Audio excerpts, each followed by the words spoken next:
जय राधा माधव कुंज विहारी गोपी जन वल्लभ गिरिवरधारी। जय राधा माधव कुंज विहारी जन वल्लभ गिरिवरधारी। यशोदानंदन व्रज जन यमुना तीरवनचारि। यशोदानंदन व्रज जन यमुना तीरवनचारि। हे राधा माधव कुंज विहारी जन वल्लभ गिरिवरधारी। जय राधा माधव कुंज विहारी जन वल्लभ गिरिवरधारी। यशोदानंदन व्रज जन यमुना तीरवनचारि। यशोदानंदन व्रज जन यमुना तीरवनचारि। हरे कृष्णा कृष्णा कृष्णा हरे हरे हरे राम हरे राम राम राम हरे हरे। हरे कृष्णा कृष्णा कृष्णा हरे हरे हरे राम राम राम हरे हरे। हरे कृष्णा कृष्णा कृष्णा हरे हरे हरे राम राम राम हरे हरे। हरे कृष्णा कृष्णा कृष्णा हरे हरे हरे राम राम हरे हरे हरे कृष्णा हरे कृष्णा हरे हरे हरे राम हरे राम हरे हरे कृष्णा हरे कृष्णा हरे हरे राम हरे राम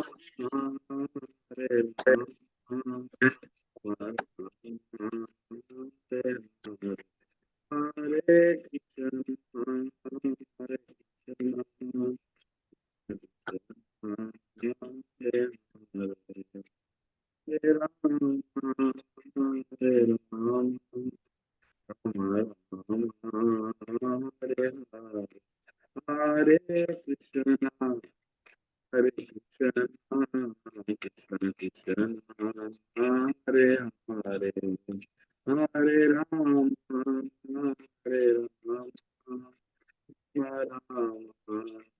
हरे हरे।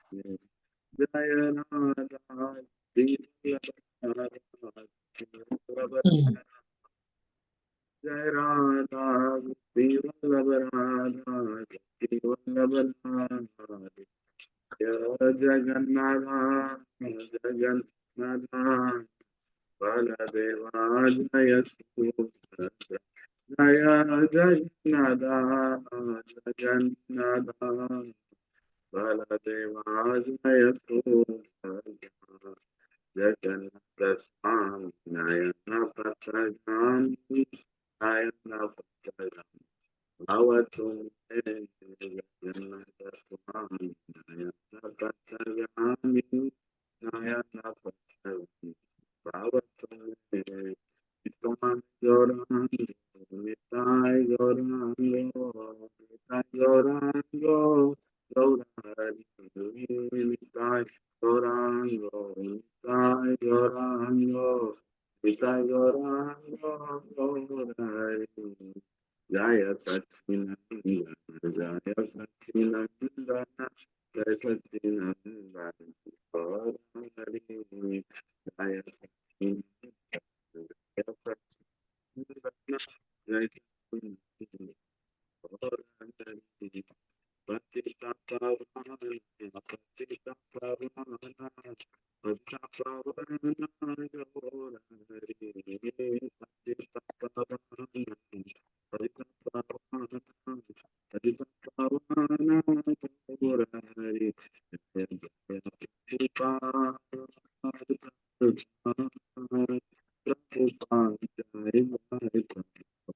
जय जय जय गुरुदेव गुरुदेव गुरुदेव जय जय गुरुदेव जय गौर हरि बोल हरि बोल हरि बोल गौर हरि बोल।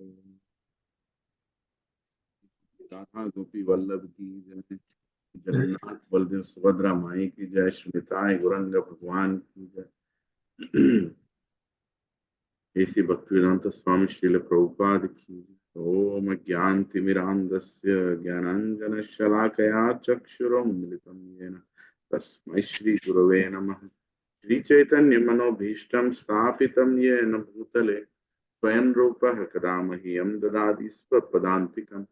वन्देऽहं श्रीगुरौ श्रीयुतापदकमलं श्रीगुरुं वैष्णवांश्च श्रीरूपं साग्रजातां सहगना रघुनाथं तं सजीवं साद्वैतं सावधूतं परिजनाः सहितं कृष्ण चैतन्य देवं श्रीराधा कृष्णपदां सहगना ललिता श्री विशाखान्वितांश्च।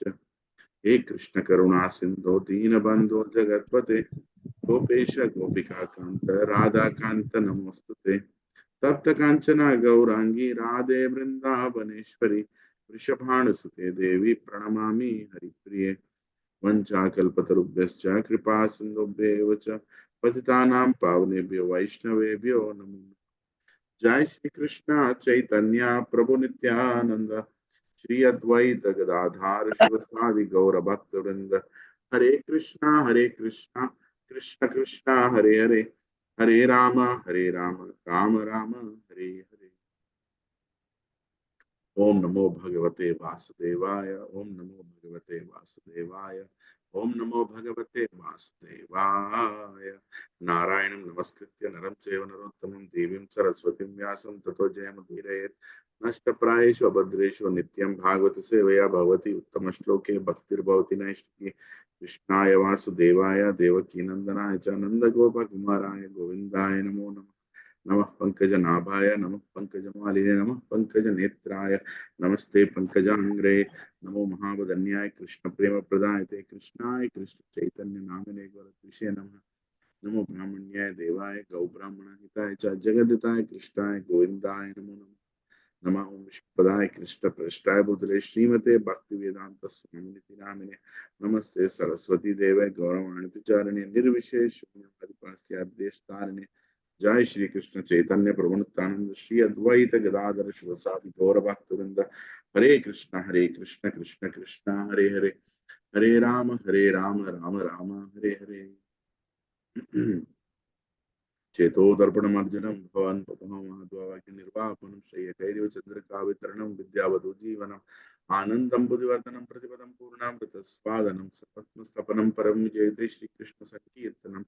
नामकारि बहुडा निज सर्वशक्ति तत्रातिपानियम तत्स्मरणेन कालः एतादृशी तव कृपा भगवन् ममापि दुर्दैवमिदृशम् इह जानन्यनुरागः गृणादपि सुनिचेन तरोरपि सहिष्णुना माननीय मानदेन कीर्तनय सदा हरि नदनं न जनं न सुन्दरिं हितं वा जगदीश कामये मम जन्मनि जन्मनि शुभे भवतः भक्तिरहोयितकी त्वयि मयि नन्दतनुज किङ्करपतितमां विषमे भवाम्बुधौ कृपया तव पादपङ्कजसुधूलिसदृशं विचिन्तया नयनं गलदश्रुधारया वदनं गद्गदरुधाय गिरफलकिरणचितम् उपगदातव नामनिग्रहणे भविष्यति युगायितं निमिषेण चक्षुषा प्रवर्षायितं शून्यायितं जगत्सर्वं गोविन्दं विरहेण मे आश्लिष्य वापादत्तं पिनस्त्वमादर्शनं मर्महतां करोतु वा यथा तथा विधगतो लम्पतो नाथ प्रणनाथस्तु एव न।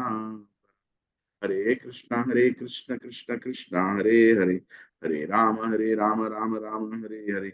हरे कृष्ण कृष्ण हरे हरे, हरे राम राम हरे हरे। हरे कृष्ण कृष्ण हरे हरे, हरे राम हरे। What's better than Japnak?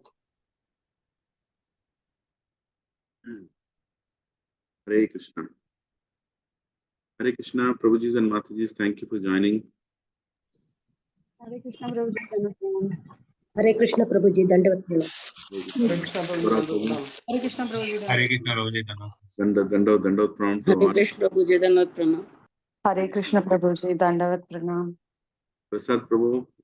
Hare Krishna Prabhu, Dhanwad Prabhu. प्रभु धन्यवाद प्रणाम प्रभु सत्य भवन शिक्षा माता जी दंडोत प्रणाम. Padma Mata ji, Dandot Pranam. Padma Mata ji from Bangalore. Hari Bol. Hare Krishna. How are you, Mata ji? I'm fine, Prabhuji. Thank you. Hare Krishna Prabhuji, Dandot Pranam. Hare Krishna, Dandot Pranam Prabhuji. Vanilla Mata ji, Dandot Pranam, Hare Krishna. Sanjay Prabhu. प्रभु धन्यवाद प्रणाम प्रभु जी Lavanya Mata ji, Shri Giraj Prabhu, Dandot Pranam. Dandavad Pranam, Prabhuji. Is Prabhuji there, Mata ji? Prabhuji, he went to US, Prabhuji, Oh, he went to US. Okay. Hare Krishna. yesterday. Oh, yesterday. Hari Bol. Okay, he must be in flight then. Yeah. Santosh Chaitya Prabhu, Dandot Pranam. Brahmarama Mata ji, Dandot Pranam, Mata ji. Shirsha Mata ji, Dandot Pranam. Jairaj Prabhu, Hari Bol, Dandot Pranam. Radhika Mata ji, Dandot Pranam. Dandot Pranam Prabhu. Swapna Mata ji, Dandot Pranam. Pooja Mata ji and Praveen Prabhu, Dandot Pranam. Akinchan Prabhu and Shobha Kumari Mata ji, Dandot Pranam. Raju Prabhu and Shirsha Mata ji, Dandot Pranam. धन्यवाद प्रणाम हरे कृष्ण प्रभु Saraswati Mata ji and Surendra Prabhu, Dandot Pranam. Hare Krishna Prabhuji, Dandot Pranam. Pallavi Mata ji, Dandot Pranam. Hare Krishna. Kiran Prabhu, Dandot Pranam. Dandot Pranam Prabhuji. Hare Krishna. Padma Mata ji, Arvind Prabhu, Dandot Pranam. Hare Krishna. Dandot Pranam Prabhuji, Hare Krishna. Mahendra Prabhu, Dandot Pranam. Dandot Pranam. Srivalli Mata ji and Satyadev Prabhu, Dandot Pranam. Hare हरे कृष्ण प्रभु धन्यवाद प्रणाम Dandot Pranam Prabhuji, Hare Krishna. Krishna. Very grateful that you have joined.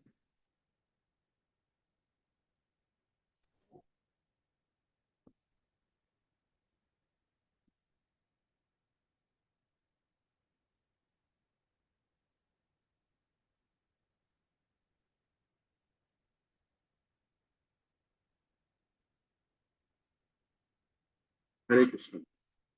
So, Srimad Bhagavatam, 5th canto, 19th chapter. Thank you for joining on a wonderful Ekadashi day. So, we are discussing Srimad Bhagavatam, how fortunate we are. Actually, this chapter is all about making us remind how fortunate we are. The theme of the chapter is mostly how fortunate we are, right? So, as we go through the chapter, I don't know if I'll be able to finish all the 30 plus verses, but I'll try to go as many as we can. So, I'll read the first verse. Some of the meters are very difficult to chant, but as a format of Srimad Bhagavatam class, I will try to chant. Shri Sukha Uvacha Kim Purushe Varship Bhagavantam Adi Purusham Lakshamana Grajam Sita Bhiramam Ramam Tacharana Sannikarsha Bhirata Parama Bhagavato Hanuman Saha Kim Purushair Avirata Bhakter Upashate. Translation and purport by His Divine Grace, A.C. Bhaktivedanta Swami Srila Prabhupada ki jai. So this is 5th canto, 19th chapter, text 1. Srila Sukadeva Goswami said, my dear king, in Kim Purusha Varsha, the great devotee Hanuman is always engaged with the inhabitants of that land in devotional service to Lord Ramachandra, the elder brother of Lakshmana and dear husband of Sita Devi. Hare Krishna. So, we are here in this 5th canto. A lot of things we have discussed in this 5th canto.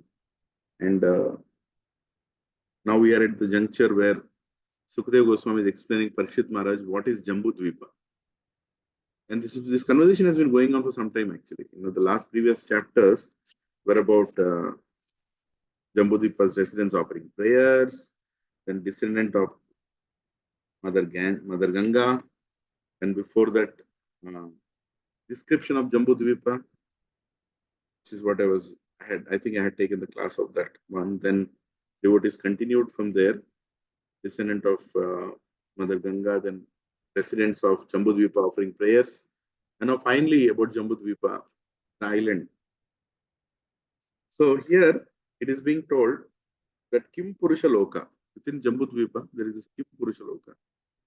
Now, I had heard this from a senior devotee that actually the Vanar Sena, which was helping Lord Rama in Ramayana, was not monkeys.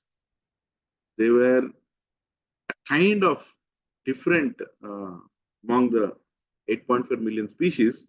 They were a different kind of species, and they are called Kim Naras or Kim Purushas also. I think I heard it as Kim Nara. Maybe Kim Purusha is the same or not. I don't know. But the word itself, Kim, means are they? Purusha, human. Are they human? Or Kim Nara? Are they human? Nara means human. So basically, they were having this big body with a tail, with a monkey kind of face, but they were built like a human being, like a big, huge, right? So that's the reason when we see in Ramayana, it is not monkeys are monkeys.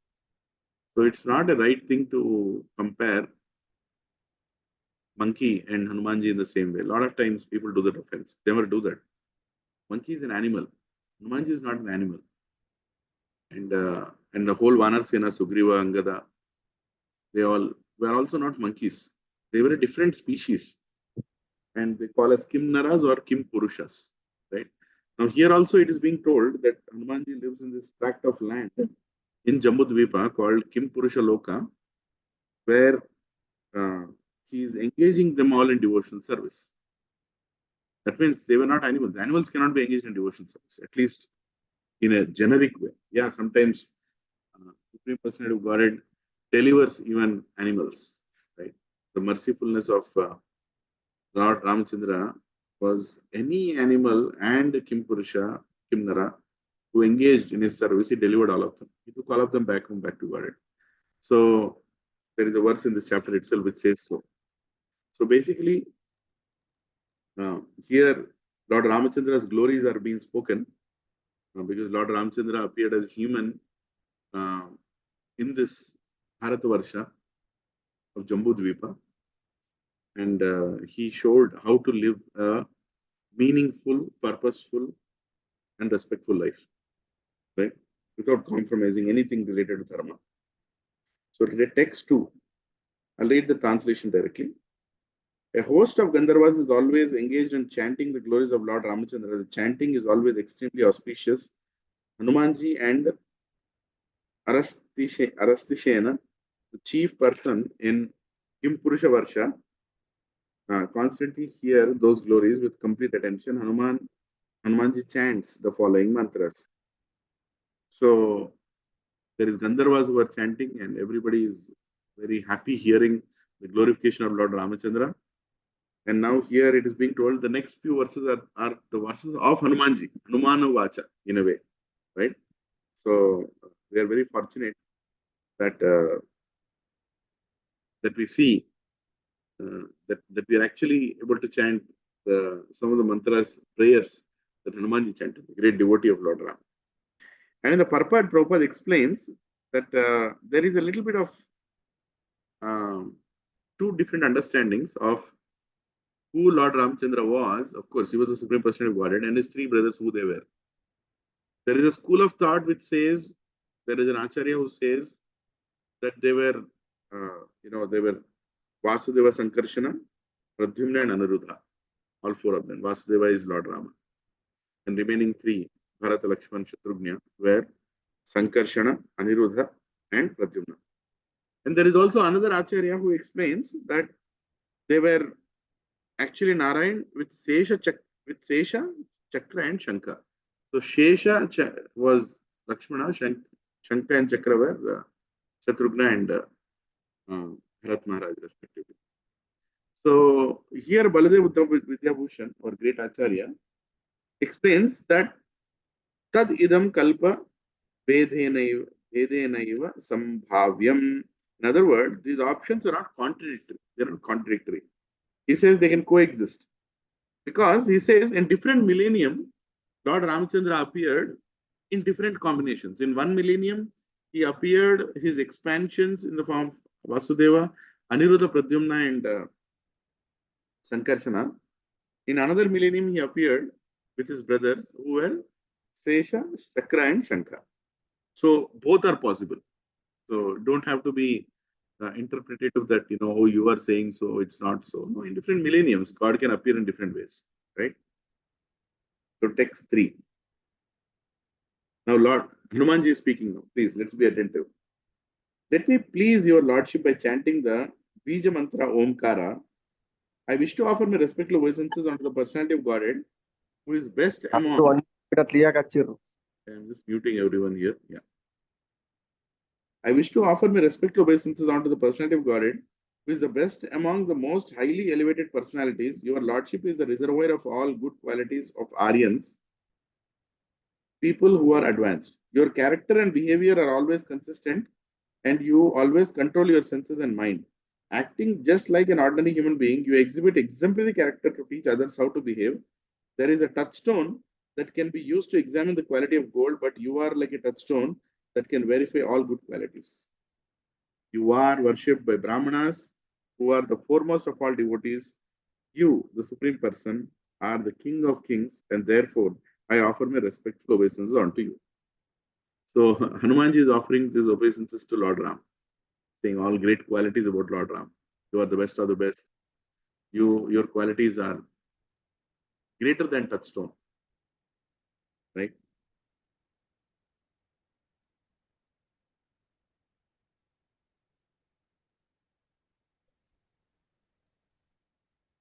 Yeah. Let's go further and hear the prayers. Please be attentive. These are special prayers by Hanumanji. The Lord, whose pure form, Sachidananda Vigraha, is uncontaminated by the modes of material nature, can be perceived by pure consciousness. In the Vedanta, he is described as being one without a second. Because of his special spiritual potency, he is untouched by the contamination of material nature. And because he is not subjected to material vision, he is also transcendental. He has no material activities, nor has he a material form or name. Only in pure consciousness, Krishna consciousness, one can perceive the transcendental form of the Lord. Let us be firmly fixed at the lotus feet of Lord Ramachandra, and let us offer our respectful obeisances onto those transcendental lotus feet. Hare Krishna. So here, again, Hanumanji is continuing to glorify Lord Ram, explaining that he is above the three modes. Again and again, this is being told. Why? Why it is being told again and again? Many prayers, all the devotees again and again say, "Oh Lord, you are infallible, you are above the three modes, Maya cannot touch you, Maya is your energy." Why this is being repeated is because a conditioned living entity thinks that God is just like him. See, we are affected by the three modes. So our thinking process is in different directions. Some people think in mode of goodness, passion, ignorance, gross ignorance, deep ignorance. But God is not like that. You can't say that God is in Sattva-guna. Right? You can't tell that, God is in, oh, now he is angry, so he is in Rajoguna. No. Lord Krishna, whether he appears as Lord Ramachandra or Lord Narsimha, is always above the three modes. There is never a time that Lord is within the three modes. In fact, Lord Shiva also, some people misinterpret and say that he is in mode of ignorance. No, he is not in mode of ignorance. He is dealing with the people in the mode of ignorance. Lord Shiva is non-different from Lord Vishnu. Shambhu Tattva coming from Vishnu Tattva, right? Tattva is much, it's not a Jiva Tattva. So we should never interpret that Lord Krishna, in whichever avatar he appears, in whichever millennium, for any purpose that he appears, he is never under the modes of material nature. A lot of people outside our society don't even know what these modes are. Only after coming to ISKCON, we actually spend quite a lot of time understanding these three modes of material nature. And then we get an understanding that, oh, these modes are affecting us. And then we get an understanding that Lord is above the three modes. Right? Yeah. So here in the purport, Prabhupada quotes from Brahma Samhita, Ramadi Murti Shukala Niyamena Tishtan Nanavataram Akrod Bhuvaneshu Kintu Krishna Swayam Sambhavat Parama Umanyo Govindamadi Purusham Tabaham Bhajami. I worship the Supreme Personality of Godhead Govinda, who is always situated in various incarnations such as Rama, Narsimha, and many sub-incarnations as well, who is the original personality of Godhead, known as Krishna, and who incarnates personally also. So here it is very clearly being told, Krishna Swayam Sambhavat Parama Kumanyo. That Krishna is the source of all incarnation. Krishna is not incarnation. He is avatari, not avatar. Prabhupada further in the purport explains, Krishna, who is Vishnu Tattva, has expanded himself into many Vishnu forms, of which Lord Ramachandra is one. We know that Vishnu Tattva is carried by the transcendental bird Garuda and is equipped with different types of weapons in 4 hands. Therefore, we may doubt whether Lord Ramachandra could be in the same category, since he is carried by Hanuman, not by Garuda, and had neither 4 hands nor the Shankha Chakra Gada Padma. Consequently, this verse clarifies that Ramachandra is as good as Krishna, Ramadi Murtishu Kala. Although Krishna is original Supreme Personality of Godhead, Ramachandra is not different from him.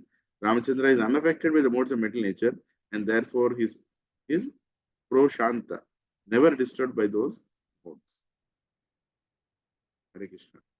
In fact, Lord Chaitanya Mahaprabhu is having the qualities of both Ramachandra and Lord Krishna. When he showed his form, the 600 form, he showed himself as Lord Ramachandra holding Dhanush and Van, and he also showed Lord Krishna, holding the flute, and he also showed a form holding Kamandalu and Danda, right? So Chaitanya Mahaprabhu is, you can say, Lord Krishna, and also he is, not you can say he is Lord Krishna, and he also exhibited that Lord Rama is him himself, right? He is Lord Rama, appearing as Lord Chaitanya. So there's a big purport from Chandogya Upanishad also. Prabhupada is quoting, explaining this aspect about Jivatma and Paramatma. You cannot combine and interpret like that. Text 5. It was ordained by Ravana, chief of Rakshasas, could not be killed by anyone but a man, and for this reason Lord Ramachandra, the Supreme Personality of Godhead, appeared in the form of a human being. Lord Ramachandra's mission, however, was not only to kill Ravana, but also to teach mortal beings that material happiness centered around sex life or centered around one's wife is the cause of many miseries. He is self-sufficient Supreme Personality of Godhead, and nothing is lamentable for him. Therefore, why else could he be subjected to tribulations by kidnapping of Mother Sita? Right now, it's very important to understand the renunciation aspect of the Supreme Lord. One of the opulence that he has is completely renounced, right? How do you say he's renounced when he's searching for his wife? Anyone answer? We are saying on one side that he is renounced. On the other side, we are saying he's crying and searching for his wife in forest. And is desperately eager to get her back. So one thing is, Prabhuji, that he is also Raja Ramachandra and she is the queen. So she is the resident of probably Ayodhya. So it is his duty, even though he is renounced, his duty is to save his praja probably. Somebody else was saying something? Renouncing means renouncing the enjoyment propensity. Ramachandra is not feeling here for enjoyment, but it is his duty to protect his wife and the queen. So again, he is. Thank you, Santosh Ayatapuru and Raghunandan Prabhu. So basically, both are right. It is the same thing that even Prabhupada is explaining the purport here, that renouncing doesn't mean you get rid of your responsibilities. Lord Ramachandra was so renounced that he would not hesitate to follow dharma. That is called renouncement. See, a lot of times people don't want to join ISKCON because we have rules and regulations. And why we have rules and regulations is to make us renounced. Regulative principles are to make us free. free of bondages that we carry. Regulative principles actually make us free. But for a conditioned soul, regulative principles sound like a bondage. But they're actually to make us away from all bondage. No illicit sex. Meaning, no desire for enjoying any other woman outside your marriage. So you become free actually. You know, world looks more beautiful. You don't have unnecessary perverted desires towards anyone. No meat eating. You become free from sin. And no intoxication. You become free from any attachment, right, of the tongue. And cleanliness. You become free from any bad thoughts and inside and outside. You become free, right? So renunciation is when you follow dharma. When you don't follow dharma, that's not renunciation. Some people say, I'm free, I'll do anything I want, I don't care. Those people are actually more attached. But people who follow a proper sampradaya paddhati are the people who are renounced. You should understand that, right? So here in the purport, third paragraph, Prabhupada explains human society. Yeah. Here in the purport, Prabhupada explains human society is divided into two classes of men.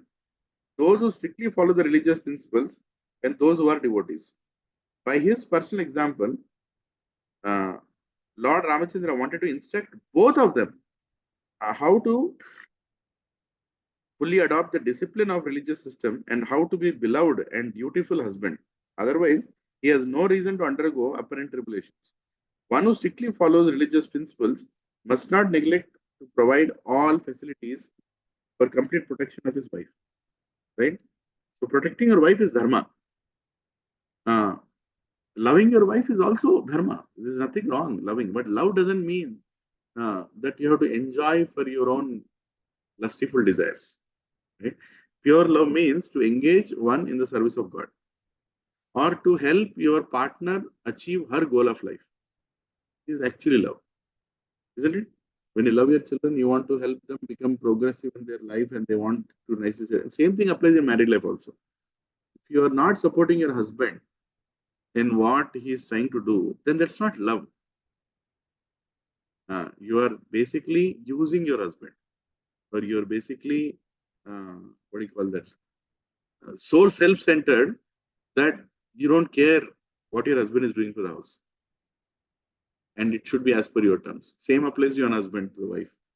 That you make sure that she has certain interests of higher interests, lower interests, he should always discourage, and higher interests of going elevated, towards spirituality, he should allow and he should facilitate and encourage.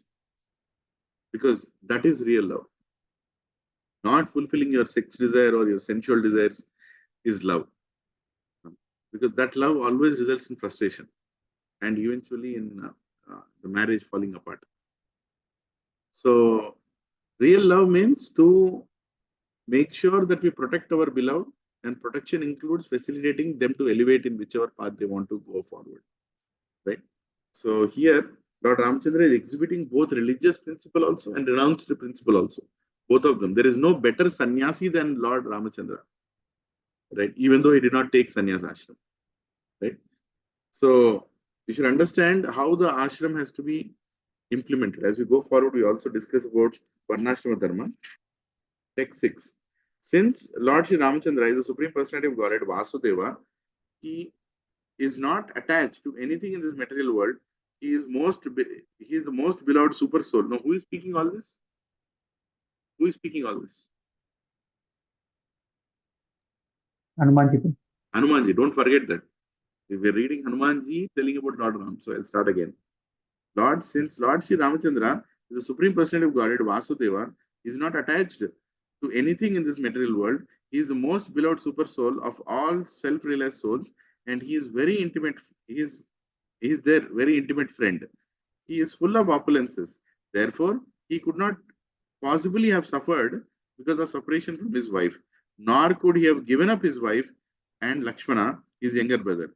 To give up either would have been absolutely impossible. See?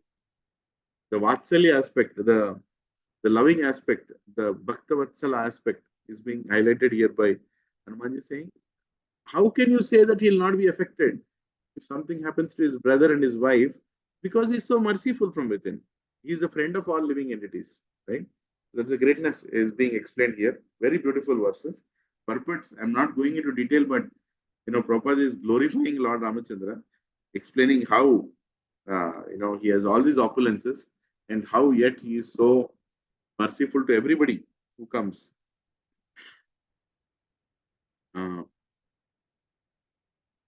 Yeah. Because Lord Ramachandra descended to teach human society how a dutiful king should be, he apparently gave up the company of Mother Sita and Lakshmana. Actually, however, he could not have given them up. One should therefore learn about the activities of Lord Ramachandra from a self-realized soul. Then one can understand the transcendental activities of the Lord. It's very important. We read scripture in the guidance of Guru. Otherwise, we can completely get bewildered by these activities. Text 7.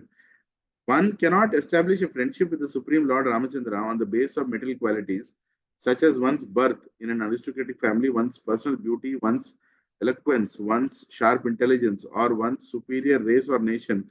None of these qualifications is actually a prerequisite for friendship with Lord Sri Ramachandra. Otherwise, how is it possible that although we uncivilized inhabitants of the forest have not taken noble births, although we have no physical beauty, and although we cannot speak like gentlemen, Lord Ramachandra has nevertheless accepted others' friends. So look at the humility of Hanumanji.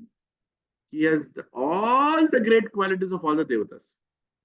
All the great qualities of all the devatas. In fact, all the devatas awarded him those qualities, right? In the past time, when he got injured and his mother was very angry, and so all the devatas came and all the Rishimunis, they gave all the things. So he has all the great qualities, but he is saying, I am an animal in a forest, just like an animal. And still Lord Ramachandra has extended his hand of friendship towards all of us. Though Hanumanji never considered Lord Ramachandra as a friend, he always considered him as a Supreme Lord in Dasya Rasa. But here he is speaking that how Lord Ramachandra has extended himself as a friend to everybody, including animals, Prabhus. That is the greatness of God. Huh? People say God is not merciful, God is this, God is, oh, come on, he is so much. Huh? Srimati Kunti Devi calls him Akinchana Gochara. Kinchana, a prefix means not, and Kinchana, something of this material world. He is not something of the material. Yes. At the end, Prabhupada quotes, Anyavilashita Shunyam, Jnana Karmadi, Anavratam, Anukulyena, Krishnanushilanam Bhaktir Uttama. One should render transcendental loving service to the Supreme Lord Krishna favorably and without desire for material profit or gain through fruitive activities or philosophical speculation. This is called pure devotional service. Text 8. Therefore, when one is a demigod or a demon, a man or other creature, or a creature other than man, such as a beast or bird, everyone should worship Lord Ramachandra, the Supreme Personality of Godhead, who appears on this earth just like a human being. There is no need of great austerities or penances to worship the Lord, for he accepts even a small service offered by his devotee. Thus he is satisfied, and as soon as he is satisfied, the devotee is successful. Indeed, Lord Sri Ramachandra brought all the devotees of Ayodhya back home, back to Godhead. Hare Krishna. Yeah.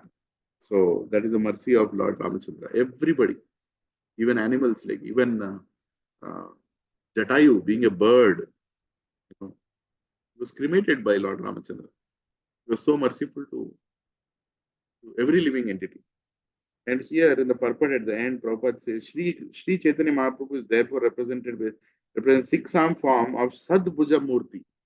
Sadbhuja Murti, which is a combination of Lord Ramachandra, Sri Krishna, Lord Sri Krishna, and Sri Chaitanya Mahaprabhu. The best purpose of human life can be fulfilled by worshipping the Sadbhuja Murti, the form of the Lord with 6 arms. 2 arms of Lord Ramachandra, 2 arms of Krishna, and 2 arms of Sri Chaitanya Mahaprabhu. So we are very fortunate that we are introduced to Sri Chaitanya Mahaprabhu, who gives us everything that any avatar has given. Text 9. Sukadeva Goswami continues. Now Sukadeva Goswami is speaking to Parikshit Maharaj. The glories of the Supreme Personality of Godhead are inconceivable. He has appeared in the form of Naranarayana in the land of Bharatvarsha at the place known as Badrikashrama to favor his devotees by teaching them religion, knowledge, renunciation, spiritual power, sense control, and freedom from false ego. He is advanced in the opulence of spiritual assets and he engages in executing austerity until the end of the millennium. This is the process of self-realization. So now, one other great personality who is there in the Bharatvarsha is Naranarayan Rishi Badrikashram. So from Hanumanji's explanation about Ramachandra from King Purusha Loka, now the focus is shifting towards Badrikashram. Right? Text 10. In his own book known as Narada Pancharatra, Bhagavan Narada has very vividly described how to work to achieve the ultimate goal of life, devotion, through knowledge and through execution of the mystic yoga system.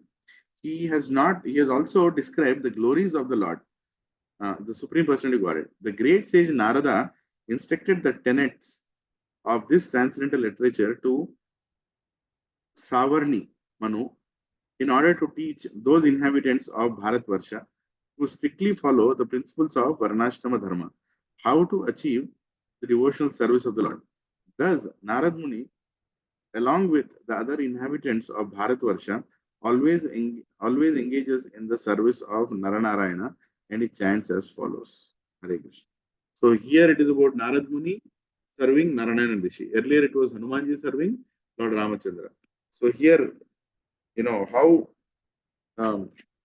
the devotee is glorifying and serving the Supreme Lord is being mentioned in this Bharatvarsha, in this tract of land. So in the beginning it is told Bhagavan Narada. Now how the word Bhagavan is being used for Narada? Can anyone explain?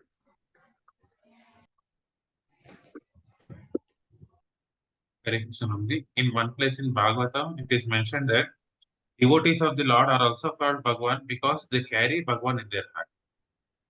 In the case of Rudra Gita, somewhere I have read this point. Because they carry Bhagavan, they are sometimes referred to as Bhagavan. Even Lord Shiva is called as Bhagavan many times. Though Bhagavan in itself is only addressable to the Supreme Personality of Godhead, but there are places where even Vedavyas is explained as Bhagavan. See, they're all not ordinary living entities. They're all Shakti Avesha avatars. They're all specially empowered. Not only expansions of the Lord are anyway Bhagavan, but even certain specially empowered beings are also sometimes referred as Bhagavan because they carry Lord in their heart and they also exhibit those 6 opulences. The most greatest opulence among the 6 is renunciation, right? So they're completely detached and attached to their service. So they can be referred as Bhagavan. But in general, we should not use Bhagavan word to any other living entity except the Supreme Personality of Godhead. Text 11. Let me offer my respectful obeisances unto Naranarayana, the best of all saintly persons, the Supreme Personality of Godhead. He is the most self-controlled and self-realized. He is free from false prestige and he is the asset of persons who have no material possessions. He is the spiritual master of all Paramahamsas, who are also most exalted human beings, and he is the master of self-realized. Let me offer my respectful obeisances unto his lotus feet. Hari Bol. So further, Narad Muni says, here it is being told, Sukadeva Goswami says, Narada, the most powerful saintly sage, text 12, Narada, the most powerful saintly sage, also worships Naranarayana by chanting the following mantra. The Supreme Personality of Godhead is the master of the creation, maintenance, and annihilation of his visible cosmic manifestation, yet he is completely free from false prestige. Although to the foolish, he appears to have accepted a material form like ours, he is unaffected by the bodily tribulations like hunger, thirst, and fatigue. Although he is the witness who sees everything, his senses are unpolluted by the objects he sees. Let me offer my respectful obeisances unto that unattached, pure witness of the world, the Supreme Soul, the Personality of Godhead. Now, here who is speaking? Narada is again speaking. Sukadeva Goswami is saying Narada has uttered this praise. Now, an amazing part that can be understood here is that he is unaffected by tribulations like hunger, thirst, and fatigue. Now, at one side, we are saying he is unaffected by hunger, thirst, and fatigue. On the other side, in Bhagavatam, we understand that he was affected by hunger. He became very hungry. So he went and broke all the pots in the house of Yashoda. How do you understand these two things? Anyone can comment? One side he is saying he is hungry. Other side he is saying he can never be hungry. He is never thirsty. On one side he says, I am hungry. Go get food from the wives of Brahman. Right? Everybody goes and gets food. Bhoga. How do you understand both these contradictions?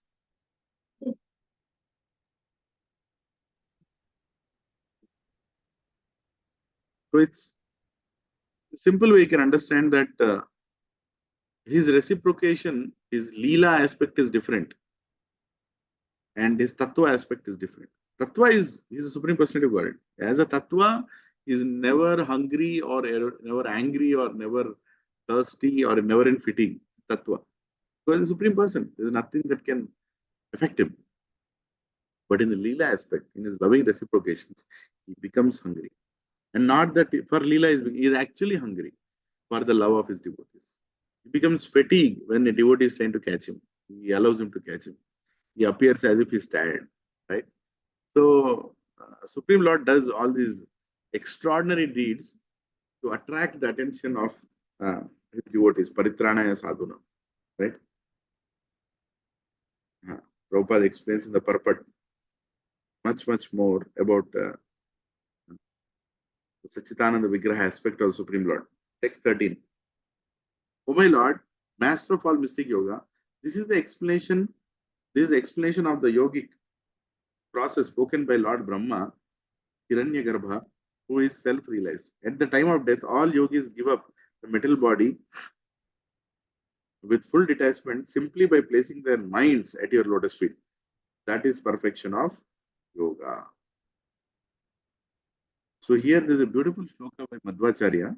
I'll recite it. Actually, it's a very hope-giving and a very merciful explanation by Madhvacharya, our Sampradaya Acharya. Yasya samyak bhagavati jnanam bhaktis tataivacha nischintas tasya moksha syad sarva papa krito apitu. Please pay everybody attention. For one who very seriously practices devotional service during his lifetime, in order to understand the constitutional position of Supreme Personality of Godhead, liberation from this material world is guaranteed, even if he has previously been addicted to sinful habits. Krishna doesn't care about sinful habits of the past. All he cares about is our endeavor to come back to him, and he will deliver us. That's assurance from our Acharya. How merciful can anyone be? We don't trust a lot of people, right? When they do anything good, anything bad to us, or they have a bad past. Will you give your house in rent to anybody who has lived in a jail? Huh? Somebody come to you for rental agreement, and you find out that he was jailed in the past. Will you give your house? No. Huh? Look at the mercifulness of Supreme Lord. We are all in a jail, but he is accepting all of us. We are all in the jail of material world, isn't it? Right? But he is so merciful. He forgets what all sins we did to be here. And he is accepting all of us. And he is not only accepting all of us, he himself is coming into the jail and training us how to get out of the jail. Right? See, actually, the greatness of God, these prayers are so spontaneously coming out from these devotees because they actually see how merciful he is. Problem is, somebody like me, conditioned people, we are so busy with this material world and our troubles in this material world, and sometimes we use God to fix our troubles in this material world, that we forget the mercifulness aspect of the Supreme Lord. Forget his greatness. If you see the prayers of the Supreme Lord, prayers to the Supreme Lord, you will never see Or rarely you will see devotees talking about his weapons or his, powers. They only talk about how merciful he is. Right? So here is Supreme Lord ready to accept all of us. 24 hours he is waiting for us. Hare Krishna. Text 14. Materialists are generally very attached to this present bodily comforts and to the bodily comforts they expect in the future. Therefore, they are always absorbed in thoughts of their wives, children, and wealth, and are afraid of giving up their bodies, which are full of stool and urine. If a person engaged in Krishna consciousness, however, is also afraid of giving up his body, what is the use of having labored to study the Shastras? It was simply a waste of time. Hare Krishna. So here, Sukadeva Goswami is saying, if a devotee is scared of death, then what is the use of Krishna conscious process? That means we have not actually understood the point. See, Prabhu, it's very easy to make the statement I am making, but I am not actually in that consciousness. I am repeating the words of great Bhagavatas that we should become fearless. Everybody is very fearful in this material world. Fear is killing all of us. Fear, fear, fear at every step. Fear of losing something, fear of getting something, fear of getting entrapped in something, fear of so many things. But whole purpose is to take shelter of that Nanda Nandana and become fearless. Vajahore mana Sri Nanda Nandana. Abhaya Charanara Vandare. Just do the bhajan of that Nanda Nandana and become Abhaya. Abhaya Charan. Right? So it is so important that we keep increasing our faith. So at time of death, we are not scared. We are not fearful. And we are very much willing to go back to God. We are very clear.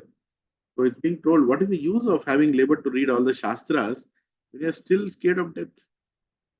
You are not understood who is the Supreme Lord, the mercifulness Supreme Lord.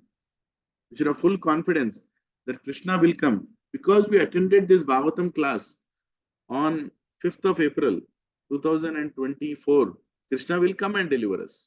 We should develop that kind of faith. Krishna, I'm trying to practice in my given situation with all my conditionings. I'm continuing, Krishna, I'm continuing. Please give me the strength to get over this, your own illusionary energy. Maya is also your energy only, right?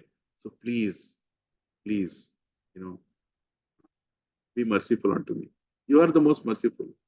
So please help me come back to you, right? And have the confidence that he will.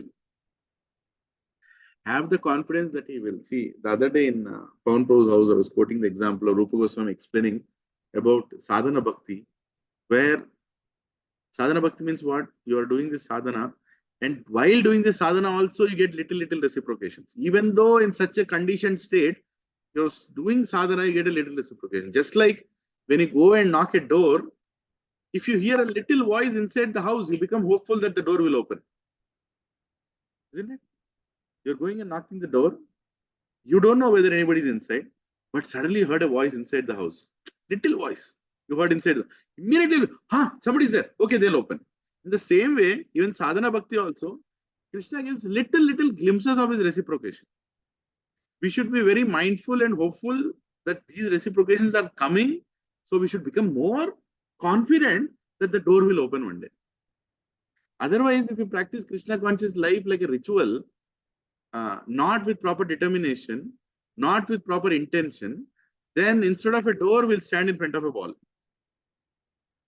And no matter how much you shout, chant in front of the wall, you will never achieve God. Did everybody understand this point? Right? You should be hopeful. Sadhana bhakti also should be very hopeful. Yes, it is working, Re Baba. Prabhu, the mere fact that you are chanting 16 rounds means Krishna is helping you. Reciprocation already started. Otherwise, how is it possible to chant 16 rounds? Come on, just think about it. How is it even possible to chant 16 rounds every day without the mercy of God? It's not possible. Don't think you are chanting 16 rounds. He is allowing us to chant 16 rounds. He is empowering us to chant 16 rounds. He is giving the determination to chant 16 rounds, minimum. And today is Ekadashi, chanting more number of rounds. That is only possible because He is permitting us, He is allowing us, He is empowering us. This is that little sound of reciprocation that you're hearing. The little sound of reciprocation you're hearing, right? From God. Yes, Brahmana Mata is also saying, with the mercy of Krishna only we are chanting. Some people, ask me many times, I've heard this question. Prabhu, people are behaving like this even though they're chanting 16 rounds. What is the transformation in them? Why they are behaving like that? If they're chanting 16 rounds, why it does not change the consciousness? Understand one thing, Prabhu and Masters. Our sadhana is given by acharyas. Please hear this attentively. Our sadhana, what we should practice, is given by acharyas. We should chant 16 rounds. We should follow the regulative principles. We should fix up our life to go back to Krishna. We should serve a spiritual master. All these things are a criteria that is set by the acharyas that will impress the Supreme Lord, that will send our prayer to the Supreme Lord.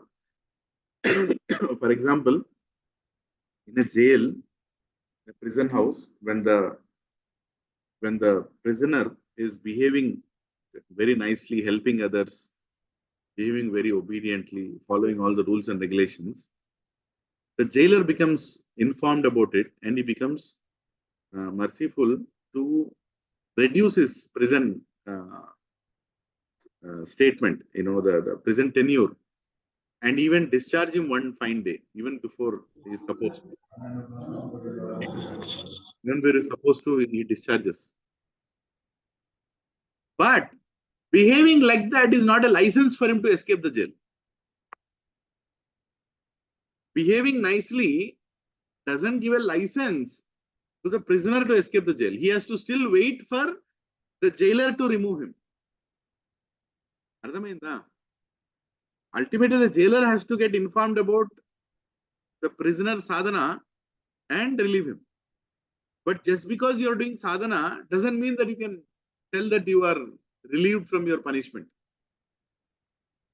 In the same way, you doing your sadhana properly is not your qualification to go back to God. It is only a qualification explained by the acharyas that will impress, that will bring you into the attention of the Lord. God will start looking at you. Arey, who is this fellow? He's chanting 16 rounds, he's following. Arey, very nice. I never expected he'll do that. But my devotees have motivated him.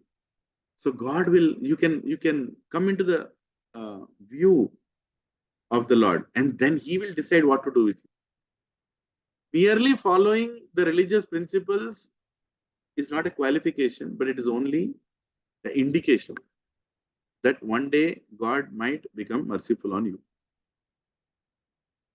Everybody understood? The very important thing. A lot of people, for example, you see a devotee in the temple, he is suddenly shouting on somebody, and he told, Prabhu, he is the temple president. Last 20 years, he is the temple president. Hey, being a temple president, how can he behave like that? He's chanting also. Where is the power of chanting going? What is the use of the chanting? That is absolutely wrong way of understanding. Chanting is working. Chanting is working, but his behavior is also working because he has past conditioning. But for God is not going to see how many past conditionings he still has. God is only going to see how much he is willing to remove them. How much is he willing to? He's struggling with his past conditioning, but how much is he willing to remove them? And that will remove him. And God will decide to remove him from the material world. Don't be judgmental in spiritual life. Don't judge any devotee, whichever condition he might be. Externally, he might be doing so many things. But Krishna is in charge of every devotee. Don't judge. Right? This is very important. Don't judge any devotee. In devotional life, sometimes some senior devotees also behave in a way that you may not understand. But who are you to judge them? They are all under the shelter of Krishna. They will be taken care by Krishna. And everybody has their own conditions. Right? Like Raisham Prabhu many times says, seniors in Krishna conscious. Seen years. They have seen many years. Senior doesn't mean that you have seen many years. Senior means you have started practicing properly. But even though you are senior, ultimately it is the Supreme Lord's decision to take you out or not. Another example you can take, let me ask this question to somebody. Don't mind me asking. Okay, I'll ask Padma Mataji. Padma Mataji from Bangalore. Hare Krishna Mataji. Can I ask you a question? Please, sir. Mataji, please don't mind answering, but there is a reason why I'm asking this. What is the value of your house that you are staying? Approximately. 3 crores. 3 crores. Okay, Haribol. So Mataji, if I bring 3 crores to your house tomorrow morning, can I claim that that house is mine? You cannot. Why I cannot? I have brought 3 crores, no? You told You the brought value of the 3 crores. But the owner is there, no? Registered in the name. No, you have to register to my name. I'm bringing 3 crores. You should register to my name. How come I cannot claim that house? I'm bringing 3 crores.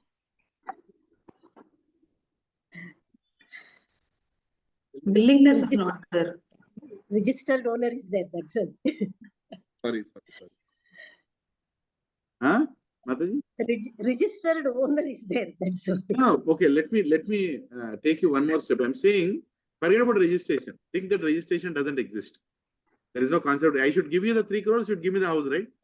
You told the value is 3 crores. I'm giving you 3 crores. You should give me the house. But I should be willing, no? Yeah. One should be willing. That is what. Yeah. That is what I'm trying to get to.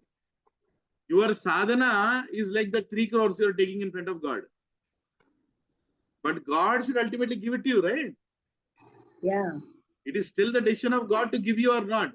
Because you're performing a sadhana doesn't mean you have a claim. Doesn't mean you have a claim. You'll never have a claim. You can never go and tell the Supreme Lord that I have done, now I am coming back.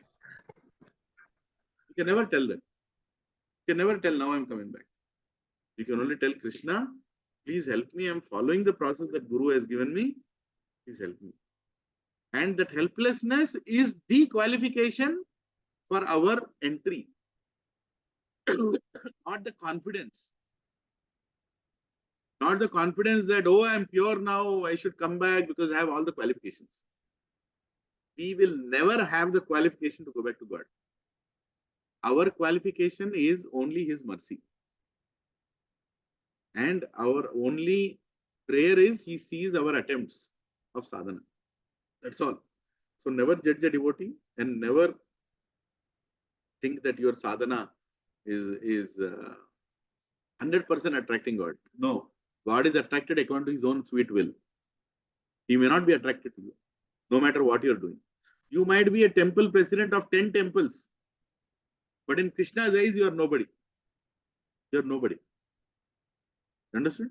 You might be a Bhakti Riksha leader for 1,000 devotees, but in Krishna's eyes, you are nobody. But you might be a simple sadhaka sitting near the door, chanting your 16 rounds, and nobody in the satsang sees you, and nobody in the satsang knows you, and nobody in the satsang thinks anything great about you, but Krishna will deliver you. Krishna will deliver you. Right?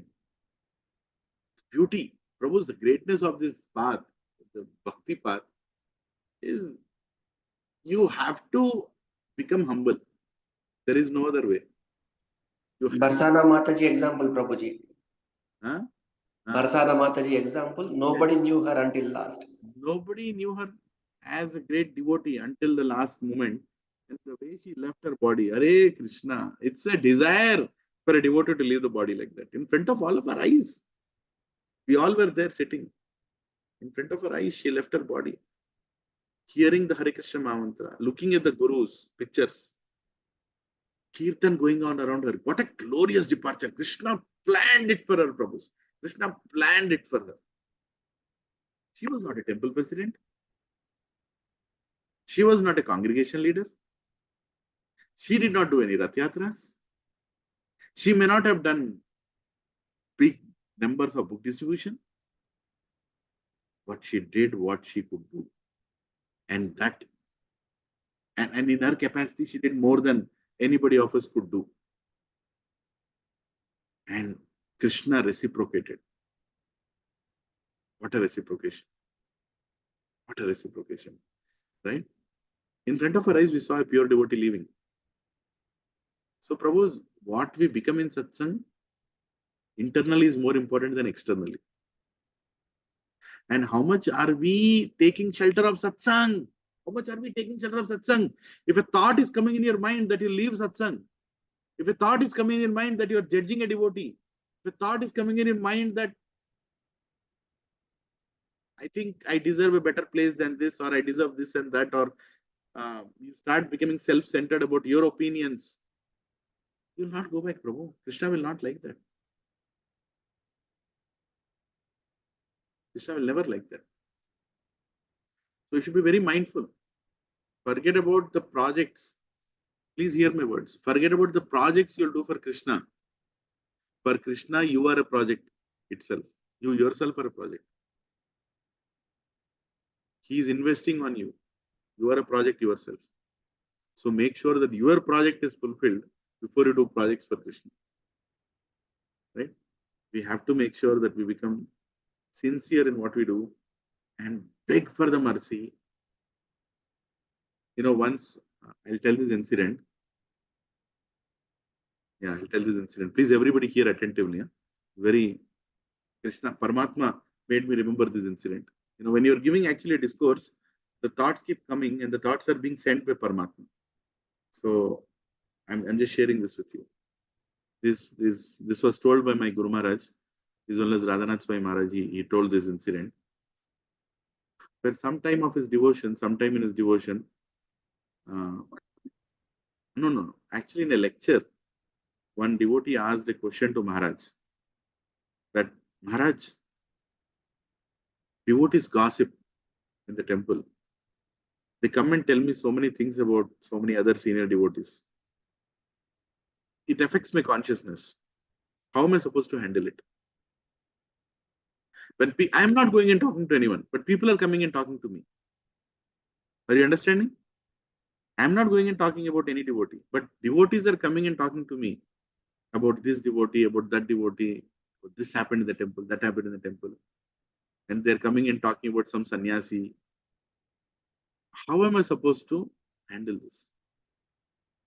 Then Maharaj told, such a humble way Maharaj told that, Prabhu, when it happens with me, it happened with me. I told the devotee who came and who was telling me, hey, the temple president the other day said, Prabhu, please spend 1 minute. Huh? Prabhu, you are very advanced, Prabhuji. You can handle all these thoughts. But I'm very weak in my devotion.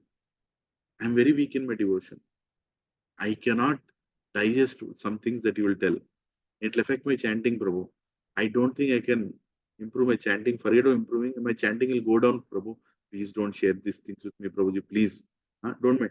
I know something wrong must have happened, but I am not in a capacity to hear these things. Please forgive me. Please spare me. If you tell me, my devotion will go down. I will keep thinking about them and I'll start judging people. I'm not in that capacity to hold myself. Please don't tell these things to me. Spare me. Please let me go and do my little devotion that I'm doing. I don't need to know what else is happening here. If something bad is happening with you, you can go and speak to the seniors. I'm too junior to hear about it. Please don't pull me into this. This is the way Maharaj explained in that lecture, the devotee, that this is how much careful we should be about our devotion. Yeah, politics will happen. Politics are there. Wherever 10 people are there, politics will be there. Even a temple, it will be there. Even a bhakti rickshaw, it will be there. Even in every place, it will be there. But how much protective are we personally about our devotion was what matters. And how long are we pulling the buck? How long are we pulling the the string? How long do you want to take it? No need. At one point, just leave it. Just leave it. and say, my devotion is very important, Prabhu, please spare me. I am coming here to satsang not to do any politics. I'm coming here to just learn how to chant, learn how to be a devotee, learn how to be a sincere soul. Please, please don't discuss these things with me. I am not powerful enough to handle this. Prabhu, a pure devotee will be in this consciousness. And we should develop that consciousness. We should be scared of hearing gossip. You understand? Of course, when you take up a leadership role, when you take up a managerial role, to serve people, managerial role is why. Actually, there is no manager needed in a satsang. Managerial role is created so you can serve them properly. Prashadam is coming on time. Sound system is working properly. Power and cables are all properly working. Vyasasan is clean. The temple hall is clean. The visitors who are coming, the senior devotees are coming, are properly welcomed. These are all management. Managing things to facilitate devotion. And in those positions, sometimes you have to deal with people who tell that they'll not come. For example, one devotee says, "Oh, you are in charge for making sure everything is ready. Everything is ready before the lecture starts," and he comes late. He's supposed to come at 4:30. He comes at 6:30. I said, "Prabhu, what happened, Prabhu? You took up that service." "Prabhuji, I got late, Prabhuji. Some office call came to us." So then, in the managerial position, you make a decision that you are not going to give any more service to the devotee because many times he has done this. Wrap-up service is given, they'll leave. They'll leave without doing the wrap-up, saying that it's getting too late. My children have school tomorrow morning. Something, even once in a while, they'll not do. So in those situations, what the manager is supposed to do? He's supposed to make sure that the others are not getting affected. So not give that service to the devotee. And maybe correct the devotee a little. Right? Maybe correct the devotee a little. But not humiliate the devotee to such a point that he leaves satsang. Understand? You're not going to make somebody leave satsang. But you have to tell. In management roles, you have to deal with people. But if there is a gossip going on, then we should be avoiding it. Leaders are there to take care. People in managerial roles, you can inform and leave the matter there. You can just inform, leave the matter there. You don't have to make it your goal of life to inform everybody in the satsang what has happened. You are not the gossip monger. You are not facilitating it. You have seen some devotee doing something bad. You can handle it there and just leave it. Radhesham Prabhu gives an example of one devotee here, in voice. I heard this long time back. The details might be a little wrong. That one devotee,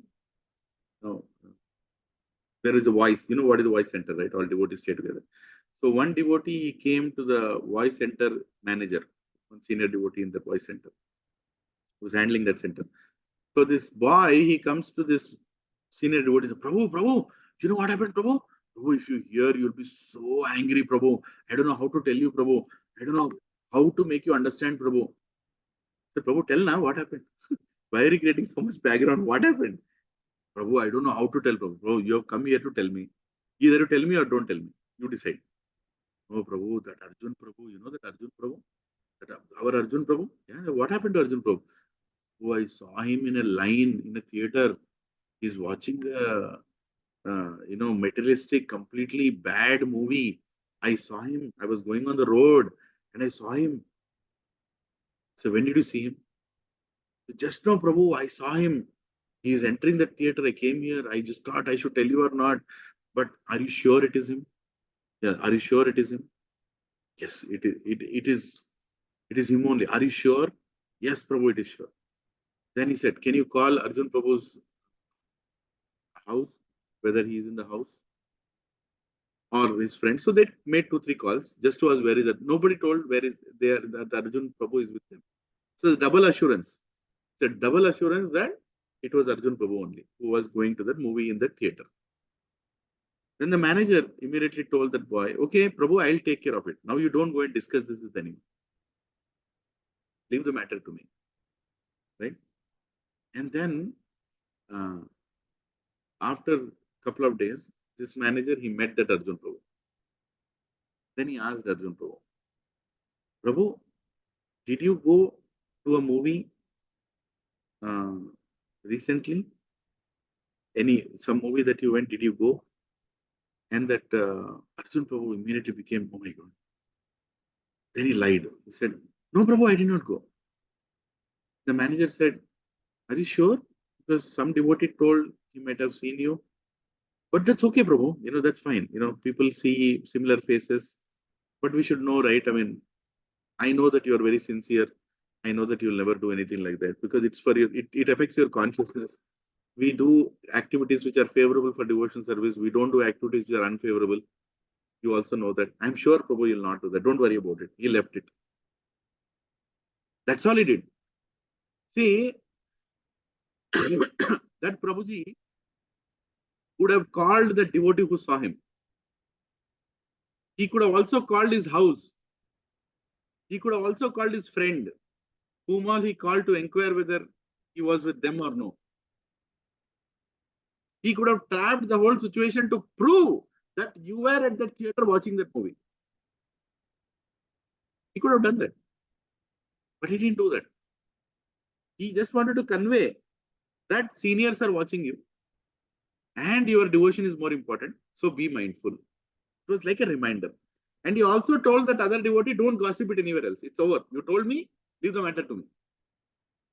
You don't have to do anything more than this.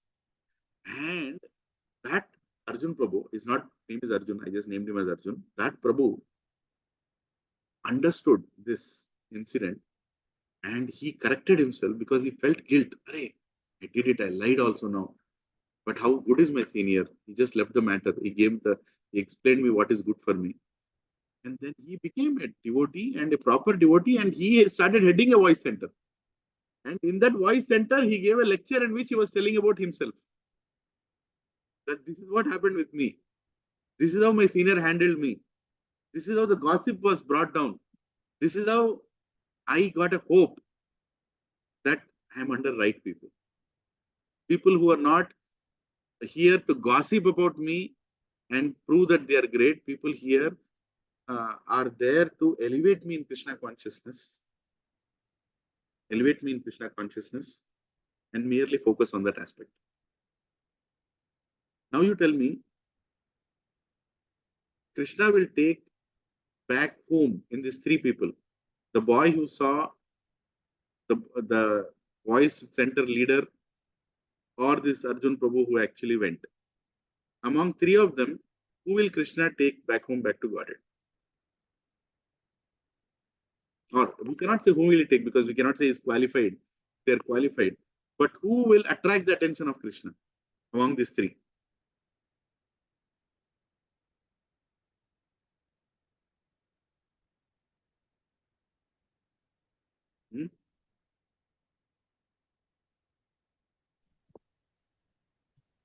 All the three, bro.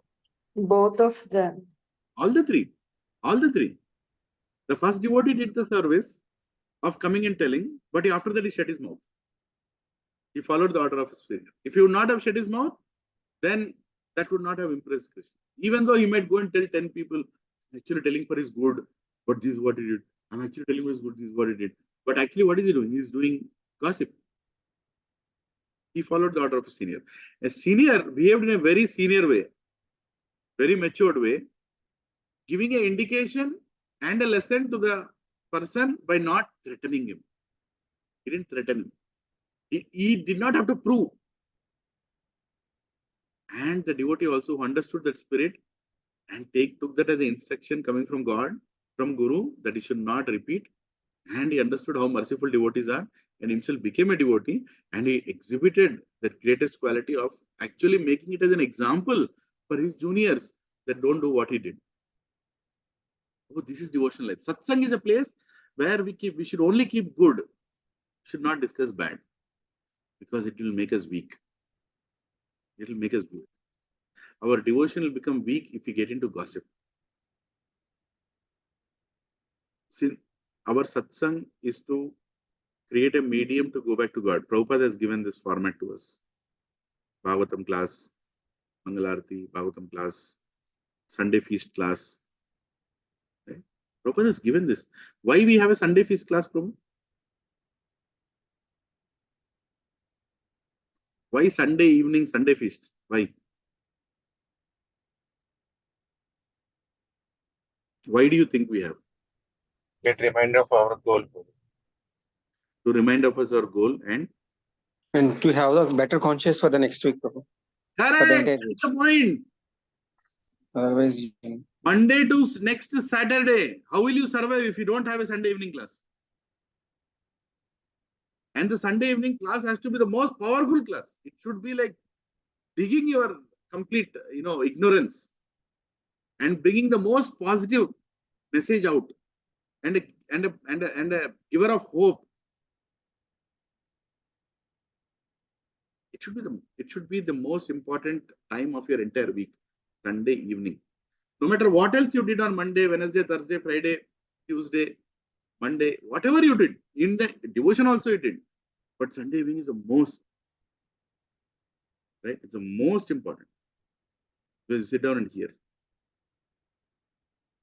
And sometimes when I prepare for Sunday evening, it's a preparation itself is most important for me to survive through the week. Right? And Ekadashi class or Ekadashi festival every 15 days is also very important because it's a checkpoint. And we get to learn new things. We get to discuss new things. It should elevate us. See, today's class should make you think before you talk next time. It's needed. Is it needed to prove that some devotee is a bad devotee? No. It's not needed to prove. Well, you have to inform, you have to inform. Information to a senior is the thing that you should do. Then you should shut your mouth and forget about it. That's it. If you are able to do this, let me tell you, you can't do it overnight. Whatever that I've told now is requires a lot of sense control. Tongue control. Tongue always wants to speak. It always wants to speak. Right? But it requires a lot of determination to actually go ahead and do that. Where you're very protective about your devotion. Very, very protective about your devotion. Right? So here you're begging. See this prayer now. Text 15. Please focus. Therefore, you can actually repeat after me. Please repeat after me. Therefore, O Lord, O transcendence, kindly help us by giving us the power to execute Bhakti Yoga, so that we can control our restless minds and fix them upon you. We are all infected your illusionary energy. Therefore, we are very attached to the body, which is full of stool and urine, and to anything related with the body, except for devotional service. No way. Give up this attachment. Therefore, kindly bestow upon us this benediction. Oh, what a beautiful prayer. Huh? What a beautiful prayer. What is saying? This is the consciousness you should carry in the satsang. Oh Krishna, I want to elevate in devotion. Please give me this benediction. And please save me from your illusionary energy. You're not blaspheming on Maya Devi. You're not blaspheming on Maya. Suppose, when you go in front of Jagannath, Baldev, and Subhadra, so when you go in front of Jagannath, Baldev, and Subhadra, right? I learned this from my seniors. I do it a little. I'm just sharing. I look at Jagannath, I ask for his blessings. I look at Baladev, I ask for his blessing because he is Paramaguru. He knows how to serve Krishna. Then I look at Subhadra Maya.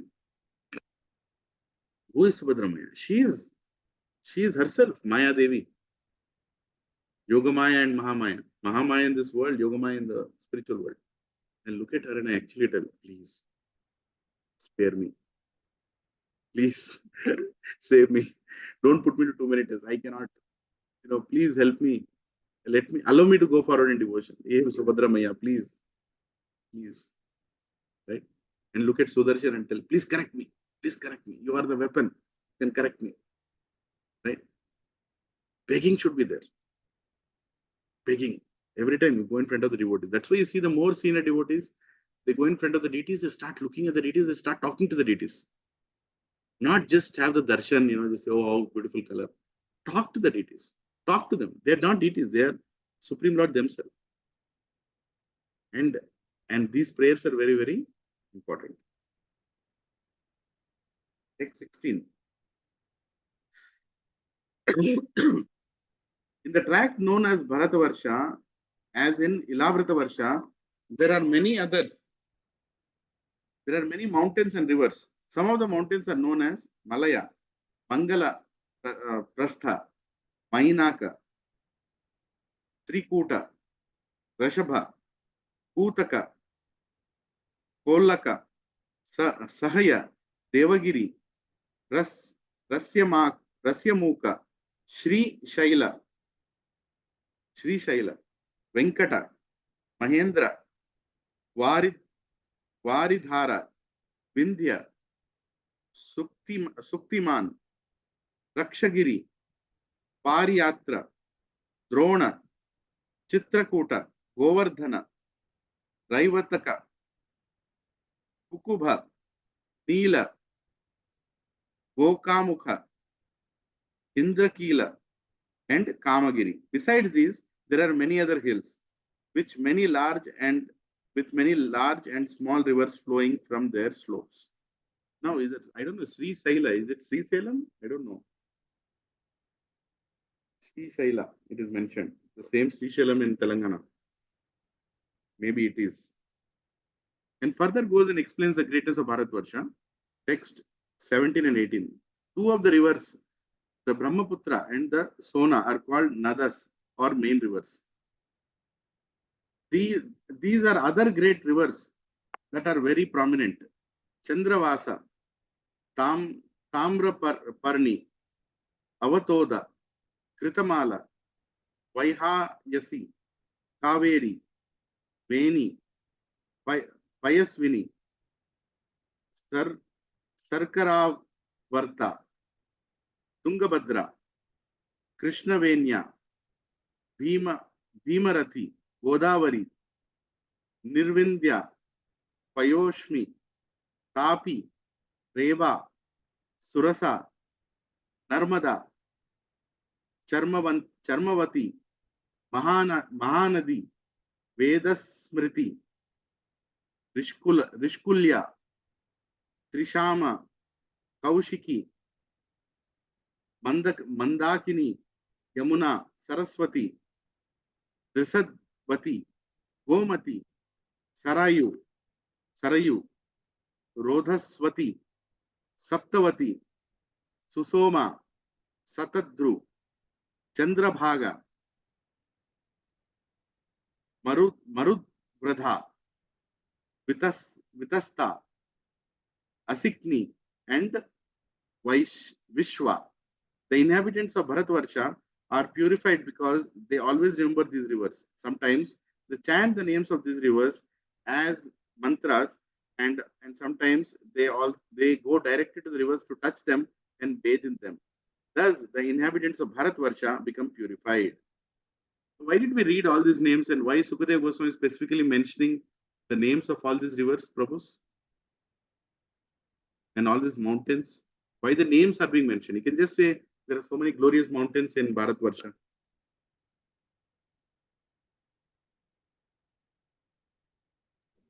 So that we know which are the sacred rivers.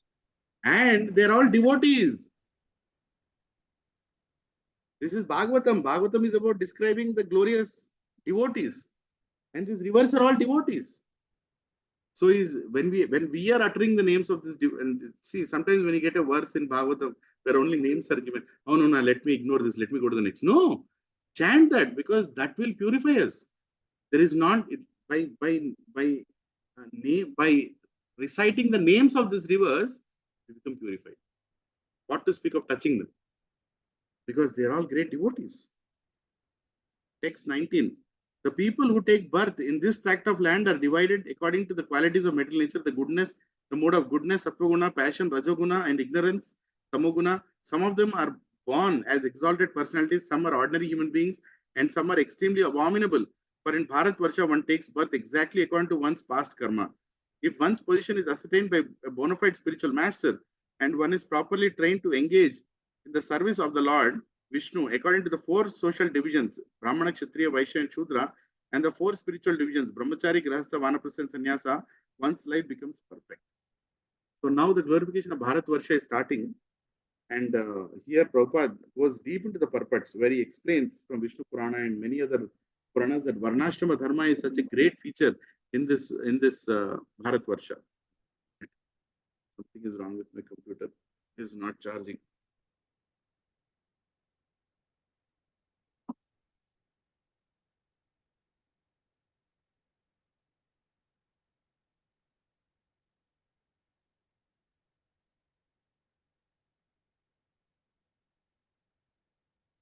Hare Krishna, I don't know what's going on.